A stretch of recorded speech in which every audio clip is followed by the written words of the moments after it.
The main focus of this module is not about problem solving involving chain rule. This is just a simple continuation of our last topic in Module 6, which is the chain rule. In this video, we are going to discuss how to apply chain rule in the following functions. We have polynomial functions, radical functions, and rational function. Kindly recall this formula for chain rule. The derivative of y with respect to x is equal to the derivative of y with respect to u times the derivative of u with respect to x. Since this is a composition of function, recall also that we have two functions here. The function y has variable u and the function u has variable x. We will now apply this formula in the different functions mentioned earlier. For our first example in polynomial function, we will get the derivative of y with respect to x if y is equal to u power 5 minus 2 u power 3 plus 8 and function u is equal to x squared plus 1. So the first thing to do is to get the derivative of the function y and the function u.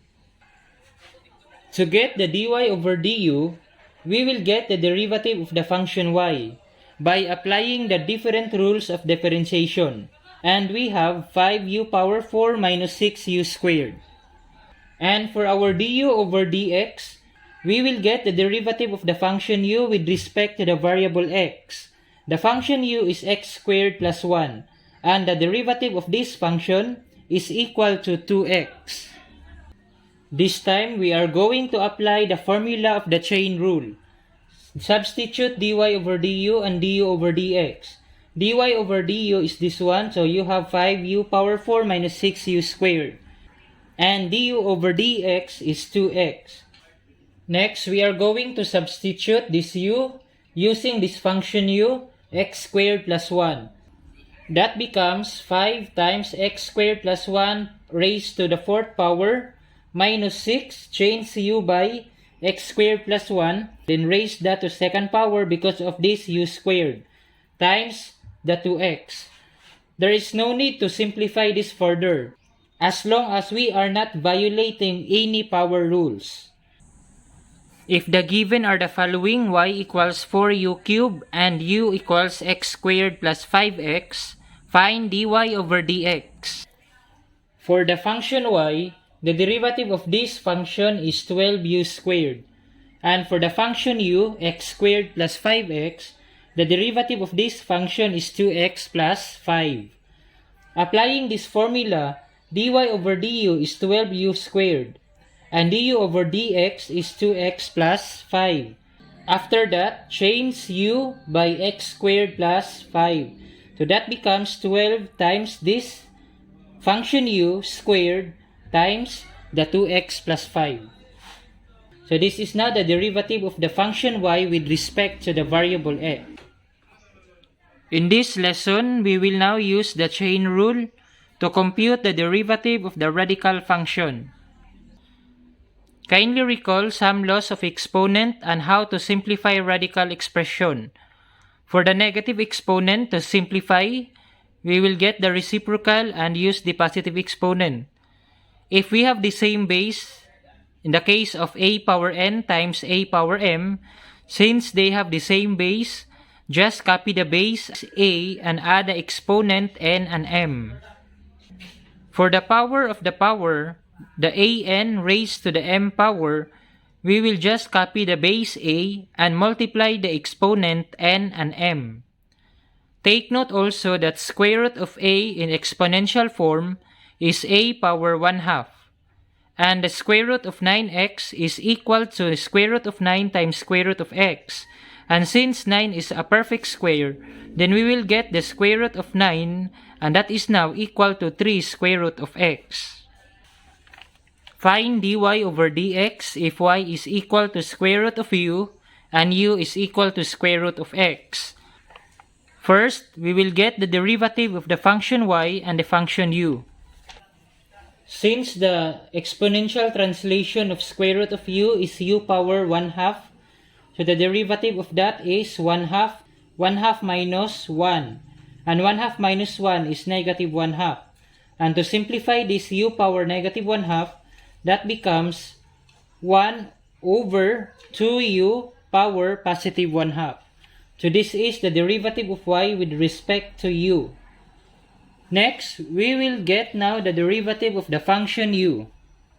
For u equals square root of x, so this is the exponential form. So the same 1/2 x, 1/2 minus 1, simplifying, so the derivative of u with respect to x is 1 over 2x power 1/2.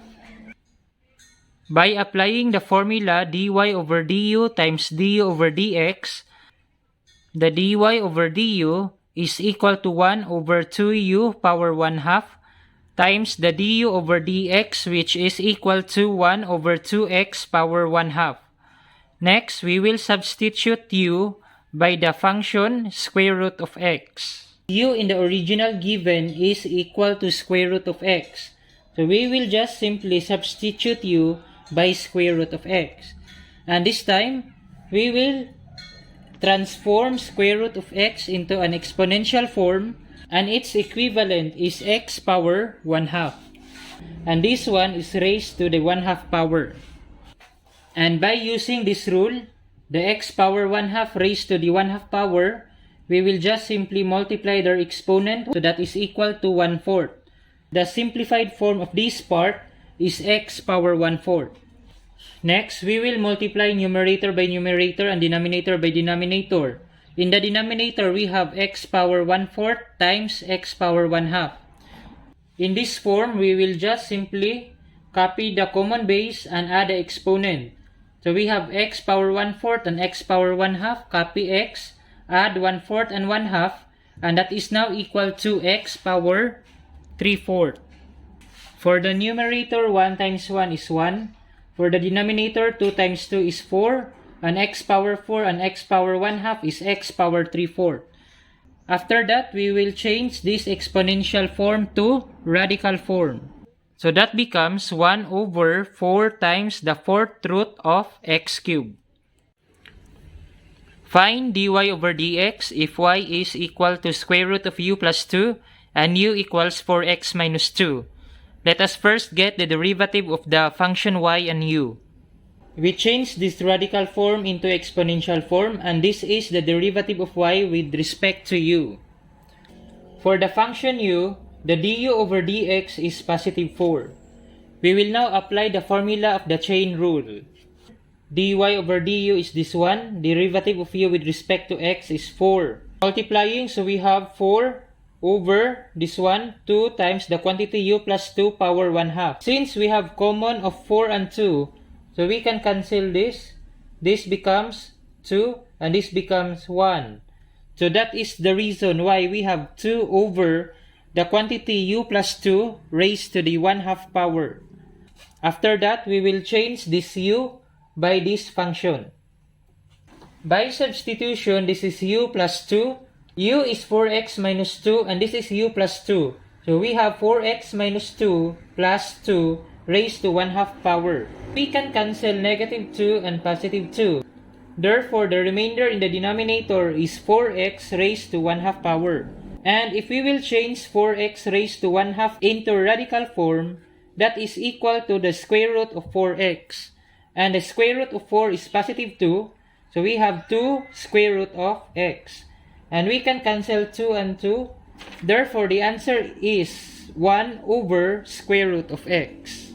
In lesson 3, our focus is the use of chain rule to compute the derivative of the rational function. Find dy over dx if y is equal to u over 1 plus u squared and u equals 5x plus 1. Remember that in the rational function, we will apply the division rule of the differentiation. This is the division rule of differentiation. We will apply this formula in getting the derivative of the function y. From the function y, we will let u the numerator u, so the derivative of u is positive 1. And for the denominator, we will let that as v, that is 1 plus u squared, and the derivative of v is 2u. By using the division rule, so we have this one, v derivative of u, our v is 1 plus u squared, derivative of u is 1, minus u derivative of v, our u is u, this one, and the derivative of v is 2u, all over the v. V is 1 plus u squared, and squared is 1, because of the formula v squared. Simplify, multiplying this by 1, so we have 1 plus u squared. U times 2u is 2u squared, and since this is negative, so we have negative 2u squared. We can add these 2, and the answer is negative u squared. So for the numerator, we have 1 minus u squared. And for the denominator, that is the square of 1 plus u squared. For the function u, 5x plus 1, so the du over dx is positive 5. dy over du is this one, times the du over dx is positive 5. Multiplying the numerator, we have 5 times the quantity 1 minus u squared. And the denominator is the square of the quantity 1 plus u squared. We will change this u by this function. So that becomes 5 times 1 minus u is 5x plus 1 squared. And for the denominator, that is 1 plus 5x plus 1. Since this is square, so you need first to square this. And after that, we will square the entire denominator. Since in this formula, this whole quantity is raised to the second power. Our answer could be this one, but we will try to expand by squaring the binomials. On the right is the expansion of our equation. The process in arriving at this answer, I will just give that to you, and you need to find out why we have that answer.